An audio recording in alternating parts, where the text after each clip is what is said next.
الحمد لله والصلاة والسلام على رسول الله أما بعد waxaan baraarujinaynaa walaalayaal arrin beryahan soo badatay oo aan wanaagsanayn diinta uma fiicna dhaqankana uma fiicna mustaqbalkana uma fiicna waxa weeye sawirada xaasaska iyo dumarka iyo daayarta oo lagu baahinayo baraha bulshada oo runtii laga yaabo dadka qaarkood inay u jeedaan inay ama isfaaniyaan ama xayeysiiyaan xaawalaydii iyo dumarkii sideedabana labada qof arrimaha iyaga u gaarka ah waa inaanay banaanka soo dhigin waxay keeni kartaa runtii siyaabo kale oo qalada in looga faa'iideysto ghayrana wax la yidhaah baa jirta ama hinaase inuu qofku yeesho aada iyo aad bay muhiim u tahay marka arrintaa beryahan dambe dhalinyaradu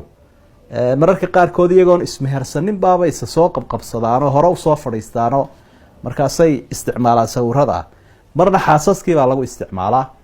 marka haddii qofka ilaahay xaaskiisa u barakeeyey ama oorida ninkeeda alla u barakeeyey waa inay ilaahay ku mahadnaqaano ilan il iyo inkaar iyo aafaadba way jiraane sawiradan baraha bulshada xaaslaydu la soo taagan tahay ha la iska daayo